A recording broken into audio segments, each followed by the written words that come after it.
মহেন্দ্রনগরের মেলা কালকে হয়েছে, আমি গিয়েছিলাম, কিন্তু কোনো দিন মহেন্দ্রনগরের মেলায় আমি যাইনি। আমি অনেক দিন ধরেই ভাবছিলাম যে মহেন্দ্রনগরের মেলা কেমন হয়।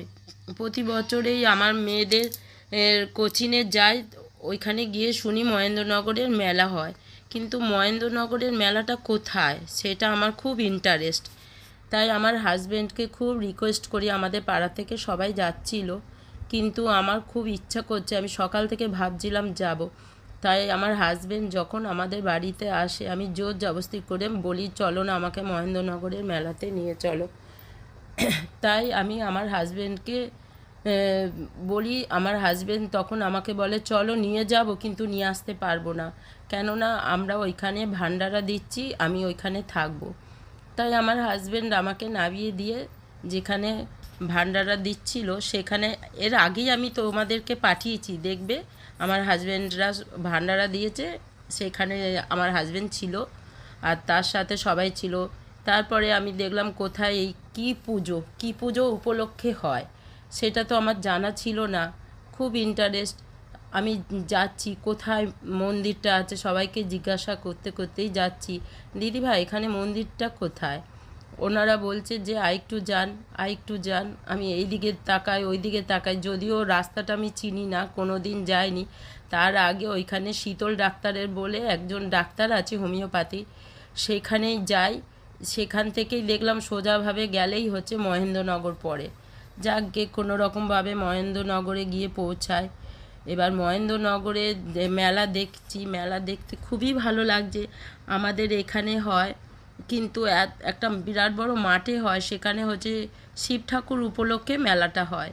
এখানে আবার শিব ঠাকুর উপলক্ষে মেলা হয় না, এখানে হচ্ছে মা শীতলা উপলক্ষে হচ্ছে এই মেলাটা হয়। প্রচুর প্রচুর লোক হয়, যে আমি দেখে খুব আশ্চর্য হয়ে যাই যে এত বড় মেলা। সত্যি কথা, আগে এত বড় মেলা কোনো দিনই দেখিনি। খুবই ভালো লাগলো। কলকাতার বুকে যে এত বড় মেলা হয় তা জানতাম না। জানতাম হচ্ছে গ্রামগঞ্জে একটা বছরে যদি কোনো অনুষ্ঠান হয় সেখানে বহু দূর থেকে লোক আসে, কিন্তু তা নয়, এখানেও অনেক অনেক লোক অনেক জায়গা থেকে ছুটে আসে। নানান জায়গায় এখানে হচ্ছে ভান্ডারা দেয়া হয়েছে, প্রচুর জায়গায় ভান্ডারা দেওয়ার পর সমস্ত মানুষ হচ্ছে ওইখানে গিয়ে সবাই ভোগ খেতে থাকেন। এখানে দেখো কত কি বিক্রি হচ্ছে, কিনতে কি ভালো লাগে। তাই আমি জিজ্ঞাসা করছিলাম যে কত দাম, কোনটা কি দাম।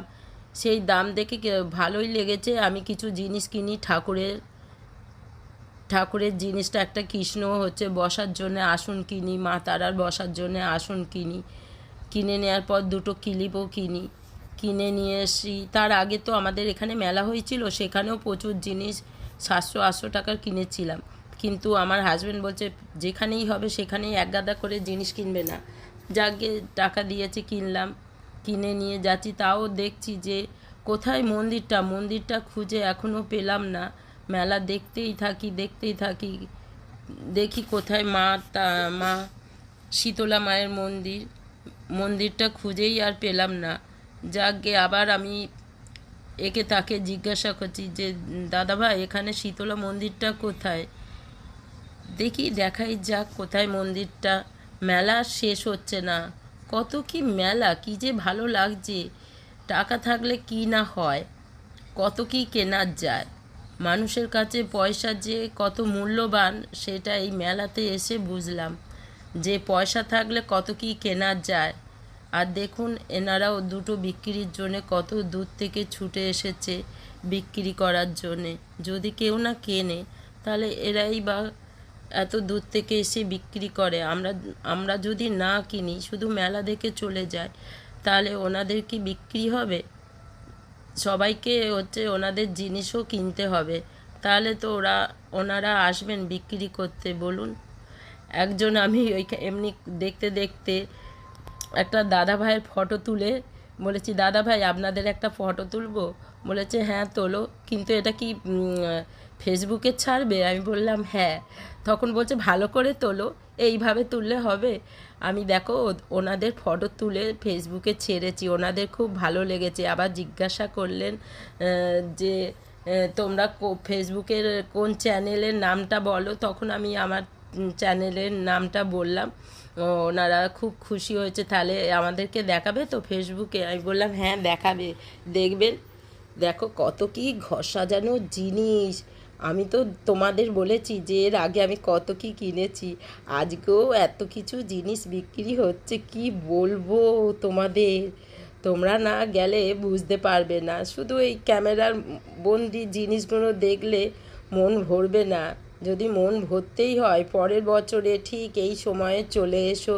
মহেন্দ্রনগরের শেতলা মন্দিরের উপলক্ষে এই মেলাটা হয়, অতি অবশ্যই তোমরা এসো কিন্তু এই মেলা দেখতে।